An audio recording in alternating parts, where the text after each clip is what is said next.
আজ থেকে একটা নতুন জার্নি আমি স্টার্ট করলাম। দেখা যাক সেই জার্নিটাতে আমি এক্স্যাক্টলি কতটা সাকসেস পাই। এলে মুশকিল হয়ে যায়, আমাকে খুঁজতে হয়, কিন্তু আজকে আর খুঁজতে হবে না, কখনোই না হয়। আর আমি খাওয়ার ব্যাপারে নিজেকে অতি কষ্ট দিতেও পারি না, আমার খুব কষ্ট হয়। Friends, good morning, welcome back to my channel with a new blog. আজ হচ্ছে মঙ্গলবার আর ঘড়ির কাঁটা এখন সকাল 8:30টার ঘরে। ভোরবেলা থেকে এখানে এত মানে ওই তাসা পাটি বাজছিল যে সে কারণে আমার ঘুমটাও তাড়াতাড়ি ভেঙে গেছে। ভোর মানে ওই 5টা 5:30 হবে সেই সময় থেকে। তো তখন থেকেই ঘুমটা ভেঙে গেছে, এপাশ ওপাশ করতে করতে 7:30টার ভেতর উঠেই পড়েছি ঘুম থেকে। তো সেই জন্য আজকে সকাল সকাল আমি ফ্রেশ হয়ে গেছি। তো এনিওয়েজ চলো আজকের দিনটা আমি এখন থেকেই শুরু করি, আর তোমরাও দেখতে থাকো আজকের সারাদিন আমি ঠিক কি করে কাটাচ্ছি। তো চলো আজকের দিনটা এখন থেকেই শুরু করে দিই। ভোর কেন এত গান বাজছিল বলো তো? আজ ছট পুজোর লাস্ট দিন, মানে ছট পুজোর যে ভোরের যে পুজোটা হয় সেটা। আর আমাদের এই মানে আমাদের দুটো গলি পরেই একজন নন বেঙ্গলি থাকে, নন বেঙ্গলি না বিহারি থাকে, বিহারিদেরই তো ছট পুজো হয়, তো বিহারি থাকে। তো তারাও এখান থেকে বেরাচ্ছিল, আর ঠিক আমার ফ্ল্যাটের নিচটাতে বেশ একটুখানি বড় স্পেস আছে, তো এখানে দাঁড়িয়েই তারা সমস্ত নাচ গান মনে হয় করছিল, আওয়াজ হচ্ছিল, যে সেই কারণে মানে কান রাখা যাচ্ছিল না। ওই কারণেই ঘুমটা সকাল সকাল আমার ভেঙে গেছে। তো ঠিক আছে, এক দিন এই যে ঘুমটা ভেঙেছে এর জন্য কিন্তু আমার ভালোই হয়েছে। আলটিমেট আমার কাজগুলো সকাল সকাল তাড়াতাড়ি হয়ে যাবে। মেশিন অলরেডি বার করে রেখেছি, চলো আজকে সকালের ওয়েটটা নিয়ে নিই, যেটা কিনা ড্রাই ওয়েট, আর এটাই হচ্ছে পারফেক্ট মানে অ্যাকুরেট ওয়েট হয়। ফোনটাকে হাতে নিয়ে কিছুটাই ওয়েট আমি মাপতে পারছি না, খালি ওয়েটটা মানে ফ্ল্যাকচুয়েট করছে, নিচ্ছে না, কারণ ফোনটার একটা ওয়েট আছে সেটা এখানে নিচ্ছে না। আর মা ওদিকে রান্না করছে, তো মাও এখন আসতে পারবে না, নাইলে রান্না লেগে যাবে। যাই হোক, তোমাদের মুখেই বলে দিই, কালকে রাত্রেবেলা দেখিয়েছিলাম 55-15, আজ সকালের আমার ড্রাই ওয়েট হচ্ছে 54-60। তো অ্যাকচুয়ালি আমার ওয়েট হচ্ছে 54, মানে 54.5 কিলো যেটাকে বলে, সেইটাই ওয়েট। এইবার এইখান থেকে আমাকে 52-তে নিয়ে আসার জার্নিটা শুরু করতে হবে।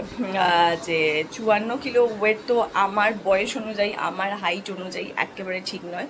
তো সেই অনুযায়ী একটুখানি হালকা একটু ওভারওয়েট আছে, তো সেই ওভারওয়েটটাকে কন্ট্রোল করতে হবে, কারণ না হলে এই একবার যদি কন্ট্রোলেশন ছেড়ে দিই, ও আচ্ছা ঠিক আছে 1-2 কেজি তো বেশি, এটা যে ছেড়ে দেবো না, এটা যে কখন চচ্চর করতে করতে 10-12 কেজিতে পৌঁছে যাবে, মানে আমার যেটা ছিল আগে 12 কেজির ওপর ছিল বেশি, তো পৌঁছে যাবে সেটা বুঝতেও পারবো না।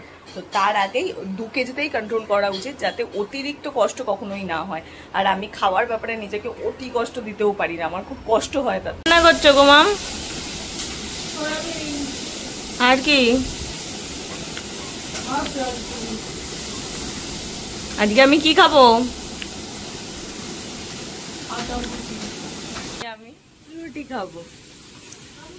তোমার আমার যে লাস্ট যে ডায়েট চার্ট ছিল তাতে রুটি ছিল, তো রুটি খাবো।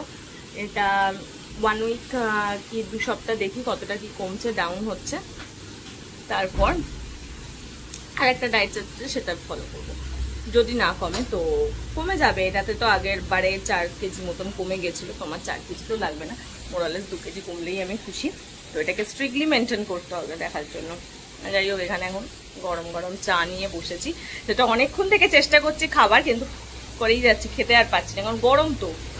আর আমার হ্যাঁ ওই জন্য বলতে বেশি গরম করে যায়, আমি খেয়েই যাচ্ছি, মানে খেতে পাচ্ছি না, এমনি করেই বসে আছি। আমি অতি গরম চা আবার খেতে পারি না। একটু স্যালাড কাটবে কিন্তু মন, আজ থেকে আমি ভালো মানুষ হয়ে যাবো, স্যালাড খাবো, যেটা খেতে আমি একদম পছন্দ করি না। আর সবচেয়ে হচ্ছে জঘন্য ব্যাপার, আমি গাজর খেতে পছন্দ করি না, মানে কাঁচা অবস্থায়, সেটাও আমাকে খেতে হবে। গাজর বলেছে খেতে হবে, খেতেই হবে, কি আর করবো, কোনো রকমের রুটির মধ্যে দিয়ে কপ করে খেয়ে নেবো, এইভাবেই খেতে হবে। আমার একদম ভালো লাগে না গাজর খেতে। আমার মা আমার জন্য কাবলি চানা ভিজেছে, আমি একদিনের টিফিনে একসঙ্গে এত কটা মাথা বলে এত হাফ গামলা খাবার, তাহলেও তো বেশি লিমিট রয়েছে। প্রোটিন স্যালাড খেতে বলেছে আমাকে, তো প্রোটিন স্যালাডটা কাবলি চানা দিয়েই হয়।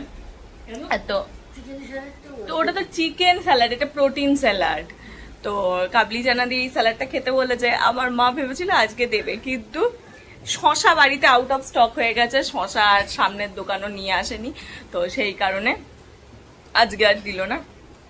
কাল বা পরশু নিয়ে যাব আমি অফিসে, আর তাই জন্য মা অতখানি ভিজিয়েছে খাবো বলে, ভাবতে পারছো। ওটা মনে হয় আমাকে 2 দিন দিলেও হবে না, যে পরিমাণ দিয়েছে।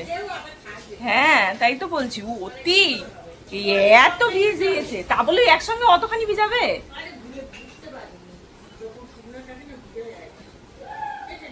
কয়দিন? 3 দিন মনে হয় সপ্তাহে ওটা। চিকেন সালাদ তো রাতে। এই হচ্ছে আমার খাবারের প্লেট। এখানে রয়েছে সয়াবিন, এখানে রয়েছে পেঁয়াজ কলি দিয়ে সমস্ত সবজি, এটা হচ্ছে তরকারি, এটা হচ্ছে স্যালাড, রুটি। এই হচ্ছে আজকে আমার অফিস যাওয়ার আগে ব্রেকফাস্ট বা লাঞ্চ যেটাই বলো, এইটা খেয়েই আজকে আমি যাবো। না এত ওই ছিলা, তারপরে হচ্ছে ডালিয়া খেতে আমার ভালো লাগে, অরুচি লাগে না, কিন্তু এই ছিলা এত খেয়েছি না, খেতে ভালো লাগে না, মানে টেস্ট পাই না আর খেতে। তো এটাই এখন কয়েকদিন কন্টিনিউ করি, তার বেশ কিছুদিন বাদে ওয়েট যখন একটু নর্মালাইজ হয়ে যাবে, বেশ কিছুটা কমে যাবো, তখন গিয়ে আবার ওইটাকে কন্টিনিউ করবো। বাট আপাতত আমি এটাই খাবো। অফিসের জন্য পুরো রেডি, চলো এবার নিচে যাবো। এর মধ্যে কাকু ফোন করেছিল, কাকু আজকে আসতে পারছে না, বাট তার জন্য আজকে একটা আলাদা অন্য একটা রিক্সাকে পাঠিয়ে দিয়েছে, সে নিচেই দাঁড়িয়ে রয়েছে, দেখে নিয়েছি, তো অসুবিধা নেই। কারণ কাকু না এলে মুশকিল হয়ে যায়, আমাকে খুঁজতে হয়, কিন্তু আজকে আর খুঁজতে হবে না, কাকুই নিজে থেকে অন্য একজন রিক্সা কাকুকে পাঠিয়ে দিয়েছে, তো অসুবিধা নেই। নিচে নেমে আমি দেখলাম দাঁড়িয়ে আছে, চলো নিচে নেমে যাওয়া যাক অফিসে। ওই যে উল্টো পিঠে দাঁড়িয়ে রয়েছে, অন্যদিকে দাঁড়িয়েছিল, খুঁজেই পাচ্ছিলাম না ওই কারণে। আর সময় বাইরের ওয়েদারটা বেশ ঠান্ডা ঠান্ডা, মানে গাড়ি মানে রিক্সা করে এলে না বোঝা যাচ্ছে যে ঠান্ডা এসে গেছে, ঠান্ডা ঠান্ডা বাতাস, একটা হালকা ফিলও আছে কিন্তু। তো সব মিলিয়ে মনে হচ্ছে এবার ঠান্ডা চলেই এলো, যদিও গরম ঘরে মারাত্মকই আছে, কিন্তু বাইরের ওয়েদারটা বেশ প্লেজেন্ট ওয়েদার। কিন্তু আমি ঘরে ঢোকার পরই আমার মা শুরু করে দিয়েছে। কি মা? কি মা? কি শুরু করেছে? তাড়াতাড়ি তাড়াতাড়ি দেখবো, নিষিদ্ধ দেখবো। কি দেখবো? নিষিদ্ধটা কি? একটা ওয়েব সিরিজ। কিসে সেটা?